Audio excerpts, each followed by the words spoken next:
Hey guys, welcome back to Micho Makes. My name is Micho. I like to make stuff. Today I've got part number 26 of the Toyota Sprinter Trueno AE86 by DeAgostini.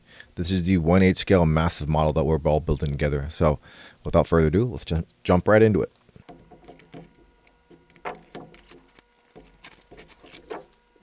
Okay, we're going to start out with our cover here. Our pieces, and looks like, as mentioned before, we have part of our rear axle going this time. A lot of frames. That's actually way more than normally. And we've got a book. All right. Looks like we are going to be talking a little bit about the engine. And it looks like the Starlet. That's something that you haven't really seen very often at all, the Starlet. Cool. All right, we're talking about the 4AG here. And again, this one, as you can see, even right here, I saw AW11. Actually, I think did the Starlet come in with the 4AG? I don't recall. But it's a pretty iconic engine, and there were a lot of cars. Oh yeah, they're referencing the Starlet right here. They must have come in a ton of different vehicles. The 4AG, such a cool, iconic engine for Toyota. This is a GT40 all-wheel drive Celica. And I thought this came with the 3S GTE. Obviously the 86 right here. And then we're talking about the Starlet. Starlet was a little hot hatch. I guess they even had a turbocharged version, it looks like it.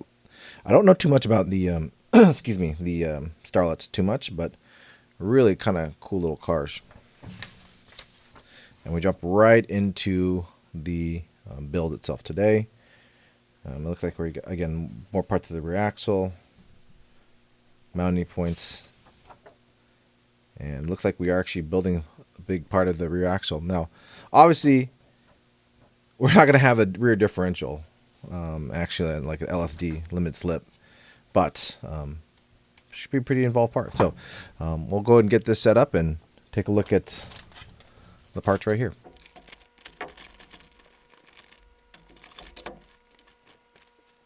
All right, we're going to start with some AEM screws.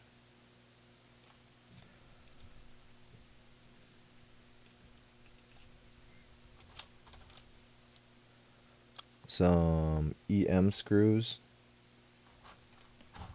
And these were just kind of floating on the top. I'm surprised they weren't put in.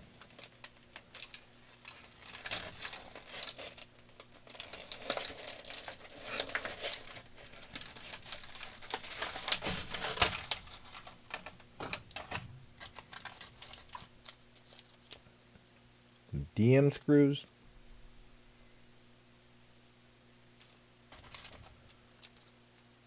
Wow, these are unlabeled. Holy crikey, that's actually the first time I've ever seen that. And some CM screws. Wonder why those were unlabeled. These do look like the AEM screws, and maybe they just missed the label or something. Kind of interesting. All right, looks like a rear. Actually, this looks like a tube for the rear shock absorber. I don't know. Take a look at the instructions again. Another one. Connection point, probably for the underbody too as well. And this is metal. These two are plastic, actually. Another rear support. This looks like actually a hose maybe holder. Oh wow. Oh yeah, that's a spring. It's indeed a spring. So maybe we're doing the rear shocks too as well. Another rear spring, I'm assuming. Actually, these are probably not the ones that are going to be visible, but they're actually going to be dampening these tubes here. Another wire holder, I believe it is, and another piece of suspension, and then the final part is our under half of our rear axle. And as said before, this is fully metal. You can hear that. Awesome. And that is, oh, actually, no. Couple pieces. And I believe these are probably going to be put inside these rear shocks here with the springs to be our rear shocks. But we'll take a look at that in instructions. And that's it. Okay, first step is actually kind of funny. I was looking through the screws again, as I just mentioned. They're calling for a WM screw, and I'm assuming it's actually this blank bag that I have here. Because I did not get a WM screw bag, which is totally fine. But we're going to be taking these brackets right here and actually putting them right here. Insert those in there. And I think this is the, again, top of the rear suspension, or sorry, shock. What was I about to say? You hold that right there. We're just gonna easily screw this one in. And they do call out actually in the instructions that if you're having difficulty holding these, use some sort of like paper towel or something. I'm gonna do my best without having to try to do that. But I know that's a little bit more difficult even with a longer screwdriver here. And it does, you know, these are not easy parts, especially when they get painted, because there's a layer of paint inside, and it does, the paint does actually help with you know, making the screws bite a little bit better, which is good. Stuff doesn't get backed out, but starting out is kind of difficult. Luckily, there's no real issues with which side this needs to go on. Like there's an orientation thing, anything kind of orientation thing. I'm looking at resistance here, but looks good to me. But, oh, there you go. Again, there's paint on the inside of the holes. This is preventing me from really kind of. You can see right here, I've got a little bit more to go. There's a little paint inside the holes here that make it a little bit more harder to get torqued down and flush. That looks pretty good. You can see there, hopefully focus. You can see there I got through there. Pretty decent. Alright, that's one. Take the other one, another screw here.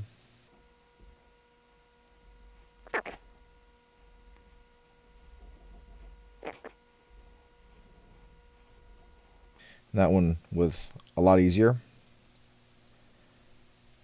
Just depends on the casting, how much paint gets put onto it. There you go. That looks really good. Excellent. And these are definitely not supposed to be super torqued down. All right. So from here, I'm going to zoom out and get reset. Okay, reset, and I've got the body back on the table here. We're going to take one of these brackets that we actually just made here. Again, this is, I think, the rear shock. And we're going to orient the screw in the back facing direction. And then it's got this little hole right here that we're going to place right there. And you can tell there's a hole right here. We're going to be screwing in a screw. And it's going to be the EM screw. It just goes like that. It's going to be a little bit more difficult to get that oriented just because you're going to have to hold it in place while you screw it down. A little bit more challenging than the other ones that we've done before. Not that big of a deal. Alright. So I might need to reposition this just a little bit, zoom out, so you guys can see. I'm going to try to get this flipped this way. Okay. Just verify this is the right hole. It's going to be this one right here.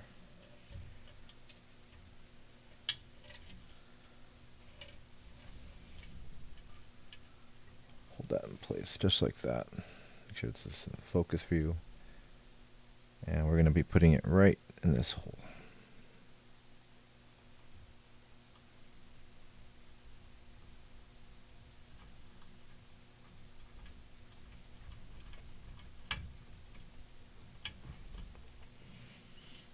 torque this down just a little bit.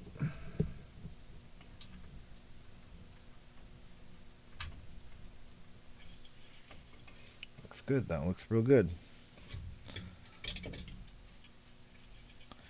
Again, the other one, just rotate this around on this side. Again, the instructions want us to have this bolt facing the rear on this side, so go do that as well.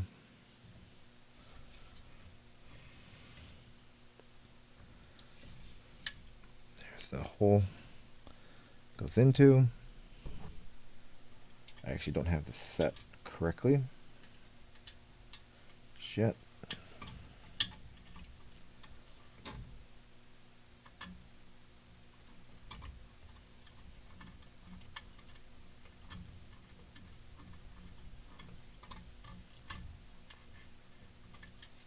Alright, that's not torqued down yet, but it's a little bit more difficult. So I'm right-handed to torque myself. And this got it started.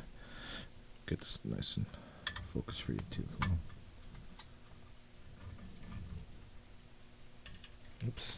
What happened here? Oh, it got torqued a little bit. So there you go. Actually, I'll just hold it like this. Should be a little bit easier that way for you guys to even see too.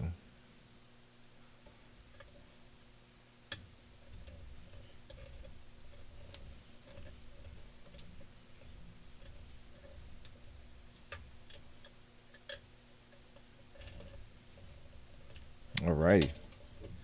Those two pieces are in. Let's take a look at them real quick. Again, these are just going to kind of be flopping around right here for right now. Okay, let's move on to the next step. Okay, next step we've got here are the parts from the last issue, issue 25, and we're going to be adding in these. I think these are. I think this again the strut tower tubes that we have here. Not strut tower tubes, the shock absorber tubes here, and just putting them on here like so, and then using the DM screw and just screwing these on right just like that.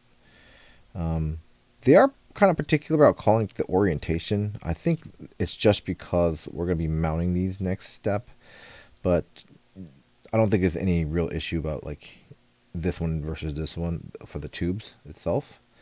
But you are going to have to figure out that orientation for the when it comes down to actually getting it mounted on the rear suspension, rear axle. And it looks like there's a little bit of a gap here. I'm just trying to get that kind of flush, but also allow it some movement too. Don't want to just kind of flopping around there. Looks good. And next one, go ahead and just put this on here.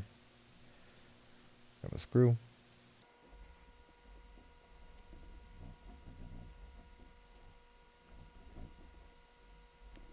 Okay, those are set. So let's grab our rear suspension. Okay, we're going to take the CM screw that we have here and put that right in this little hole here. You can see it right there to mount this one.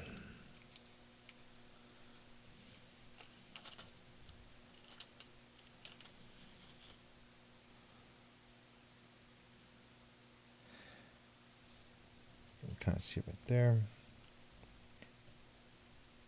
It's got a nice little keyway on here to make sure that you get the orientation exactly where you need it to get. And then just kind of lays on there.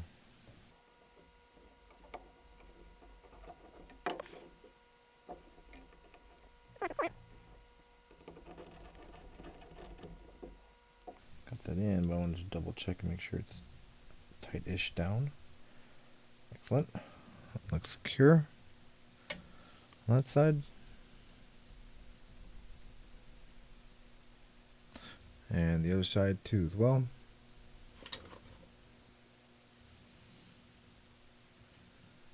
Same thing on this side here.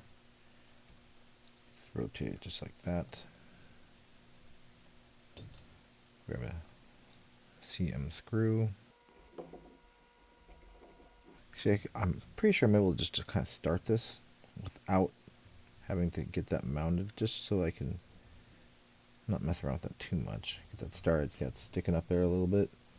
And then slide this on just like that. Hold it there. That looks pretty good. Let me just double check the torque. Make sure it's locked in there pretty good. Awesome.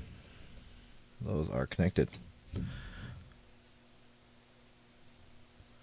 So, just to double check, I'm referring to the images that are in the guidebook, just making sure everything looks good.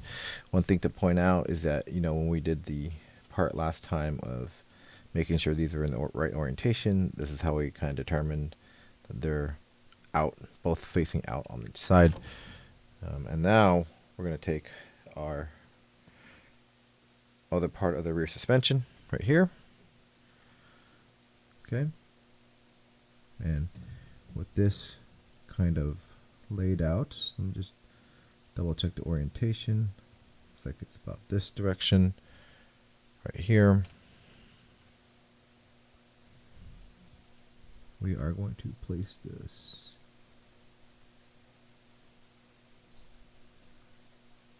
in this orientation just like that. Right there. Oh yeah, that's it. And then we're going to be taking some more CM screws, and we're going to put them all in the spots right here. Boom, boom, boom, boom. So 4 CM screws right there.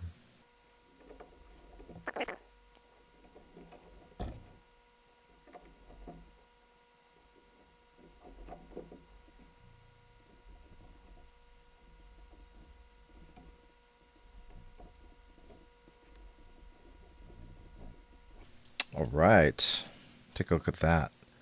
That's the rear axle. Got the shock tube's going to be right here. Parts of the suspension are going to be here. And then we've also got, we can see how this is going to kind of orient itself. Let me zoom out so you can see that. It's going to orient itself right there as the suspension that's going to ride. That looks great. With that part, we actually didn't, obviously, we unpacked these springs. We did not use them. These little guys here, and I believe these are going to go inside the rear suspension too as well. And we've got a couple connector pieces down here. We're not going to be using either this time. We actually have these AEM screws too, and a few more other CM screws that we're saving, it looks like, for the next part too, as well. But yeah, that's it for part number 26 of the Toyota Sprinter Trueno AE86 by DeAgostini. I want to thank you guys for joining me today for this part, this build. Again, we had some pretty significant progress, doing a lot of getting the rear axle kind of all solid up, and then adding these upper parts of the shock absorbers for the rear shock absorbers, ready to go. But if you like this video, please give me a thumbs up. That'd be great. If you haven't subscribed, I really appreciate it if you would subscribe too as well. Again, thanks very much for joining me today. I'll see you guys in part number 27, where we will be looking at, whoops, that just fell. I actually don't know. Oh, that's the rear panhard rod, it looks like. Let me make sure you can see that. It's a panhard rod, and it looks like we have the front and back of the differential housing, or as colloquially termed, the pumpkin. Hopefully you guys can see that okay. It looks blurry on my screen.